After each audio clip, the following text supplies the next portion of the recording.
we should worry about China because it is a rising superpower with an economy that may exceed the size and strength of the US economy, if it hasn't already, and because it considers the United States to be an enemy. It tells its people and its armed forces and its intelligence services that we are its enemy. And this, of course, is rather amazing because we in the United States have helped China become a superpower. We have actively assisted it in the development of 10,000 different technologies. We have done this both overtly and even covertly. We have given Chinese scientists access to our national laboratories. They have been making 5,000 visits per year to our national laboratories, where a single visit constitutes a stay of 2 weeks to 2 years. We have given them unfettered access to our country, to our academic institutions, to many of our corporations, and they have been basically conducting Cold War activities against the United States now for something like 2 to 3 decades, if not longer. It's actually been much longer than that, but since they have been in a position of ever greater strength in the last 2 decades, Cold War activities against us. Espionage, massive espionage in the United States. One of our students at the Institute of World Politics, IWP, is a counterintelligence officer in Silicon Valley. He estimates that there are about 25,000 Chinese intelligence collectors in Silicon Valley alone. The Chinese are corrupting our mass media, our elite media. They have been engaging in influence operations over our universities and our think tanks. And they have a massive military buildup. They have been, of course, stealing our intellectual property. There are many other things that they are doing that are really deleterious to the security and prosperity of the United States and much of the rest of the world. And so we are finally waking up to these realities.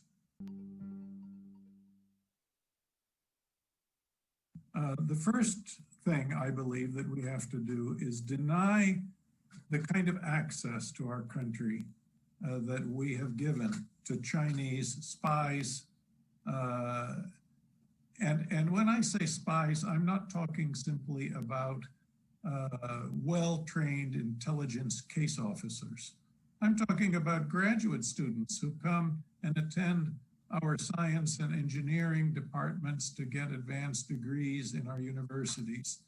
And many who, and they are there to steal the latest research, the cutting edge research of their professors and bring it back to China. Do all of them want to do this? Not necessarily, but they are pressed into service and are required by the Chinese Communist Party to collaborate and share the information that they get.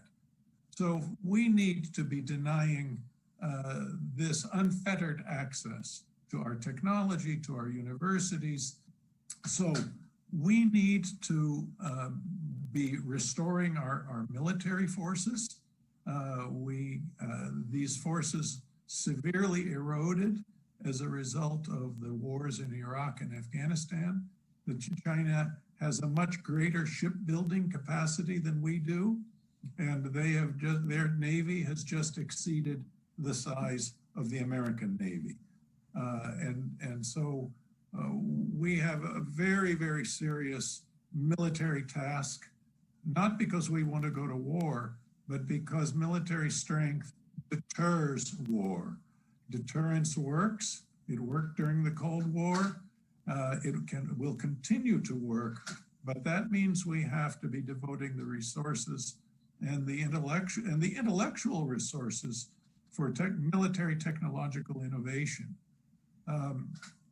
We have to prevent China from having access to our capital markets. If you have a 401k retirement account or other kind of a stock account, you are probably invested in companies where your money is helping to finance the Chinese military buildup and to finance China's development of totalitarian technologies that have been imprisoning now millions of Uyghur Muslims in the East Turkestan province, otherwise known as the Xinjiang province in Western China. The Xi Jinping regime has been creating a new intensified totalitarian order in China, violating people's human rights, and the development of these technologies has been assisting that process. We should not be contributing our financing or our technology to the development of an Orwellian state. We need to stop the theft of China, of our technology, and there are many ways that this is done. It's not only done by Chinese intelligence collectors here in the United States, but when American companies set up their operations in China, it makes it much easier for Chinese spies to steal the technology that underlies the manufacturing process in China itself. I believe that we need to have a gradual decoupling of our economies, because the Chinese have completely violated the spirit of cooperative trade relations.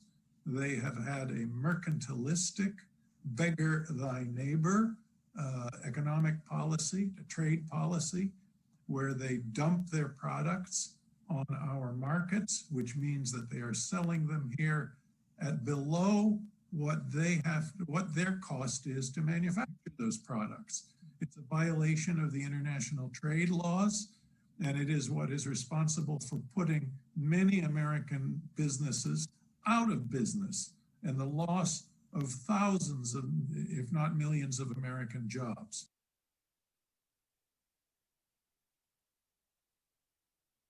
The Chinese Communist Party has been collecting data on millions of Americans. Why are they doing this? They hacked into the Anthem medical insurance complex and have gotten a hold of the medical information of something like 78 million Americans. They hacked into the US government's Office of Personnel Management, and they got a hold of the background investigation reports with the raw information of 21 million Americans who have had security clearances over the last quarter century. They bought up an app, a company called Grindr, which is a gay dating app, where they have been able to get a hold of the information of who is a homosexual and whom they are dating. And of course, this has long been the kind of information that intelligence services want to get a hold of.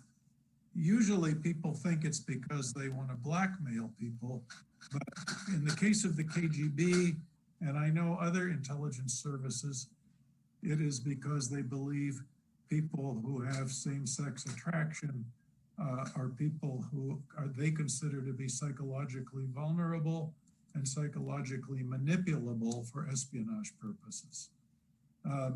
They have been collecting DNA. They own one of the major companies that even advertises on television. And so they say, send in a sample of your DNA and we'll tell you whether, you have certain kinds of ancestry. Maybe you'll even learn if you have Neanderthal blood in you, genes in you. And and they're collecting information from Facebook, from LinkedIn, from Twitter, from all of these different social media, where they are able to figure out the networks that people have. Who are your friends? Who are your family members? And of course, the idea here is behind this, there are a couple of purposes. One is, of course, espionage. And if you can learn, who are the members of a certain person's network, with whom do they do business, you can learn all kinds of information about them. You can learn about their sexual activities. You can learn about whether or not they do drugs. You can learn about whether they have some criminal backgrounds. There are all sorts of ways that intelligence services can recruit people, and having the more information about somebody and their personal life is absolutely essential to be able to have an effective recruitment. That's one purpose. The other is to develop massive databases in order to be able to control people here. And it is the beginning of an effort to try to control the American population, as if the Chinese government became the sovereign governors of the United States. It's as if it were preparing for having an occupation of the United States. This may sound very far-fetched to people, but look, let's look at history, where throughout the centuries, there are some countries that have occupied and controlled other countries. Take a look at how China has tried to control Vietnam for centuries, and has not extinguished the Vietnamese national identity, but certainly would have liked to have succeeded in doing so. And so if you can develop the kind of social control that they are developing inside their own country, where they collect so much information on their own people that they develop what they call a social credit score. And if somebody is more obedient to the party, never says anything that is contrary to the party line, is compliant, is cooperative, is helpful to the party in any way, then that person gets a high score. But if such a person says the wrong thing, says things that are offensive to the regime, is criticizing the regime over the dinner table, and somehow somebody learns what they said over the dinner table, these people get a low score. Collecting data on Americans could very well be a way of making social credit scores for us here in our own country. And the Chinese have been buying up American real estate. They own a lot of American companies. They are investing in a lot of American companies. They're doing all sorts of things that are perfectly in concert with a policy of being able to control the United States so that we will no longer represent a threat to them. And how are we a threat to them? We are a threat because we are a democratic republic where people elect their representatives, and we have representative government and the rule of law. Our government rules with the consent of the governed, and this idea, the consent of the governed, is a mortal threat to the internal security of the Chinese Communist regime. What role has China played in the spread of the coronavirus, the COVID-19. And here there are two answers. One is speculative and the other is for sure. The speculative one is that perhaps China actually manufactured this virus in one of its advanced virology labs. This is the kind of thing that you can expect a regime like this to do. Certainly, it is a normal thing to be studying various pathogens in order to be able to protect the society from outbreaks. But communist regimes like the Soviet Union, for example, were very active in the development of biological and chemical weapons. And in the Soviet Union, they had an outfit called Biopreparat, which was making absolutely horrific pathogens that could have caused pandemics that are even worse than what we've been seeing around the world with the coronavirus. It is very possible and even likely that the Chinese have a similar type of biological warfare capability, which would be, and probably is, insofar as it exists, in violation of the Biological Weapons Convention. We don't have full proof of this, although there are increasing scientific analyses that say that the genetic structure of this virus is not something that could be found in nature, and that it looks like it was engineered. So the second thing is that China permitted this to spread throughout the world. They cut off Wuhan city from the rest of China and prevented further travel and so on and so forth, quarantined people, but they let people from Wuhan then come to the United States by the thousands and to other places around the world in a policy that can only be seen as a deliberate effort to spread this virus around the world in a way that they knew was spreading within their own country.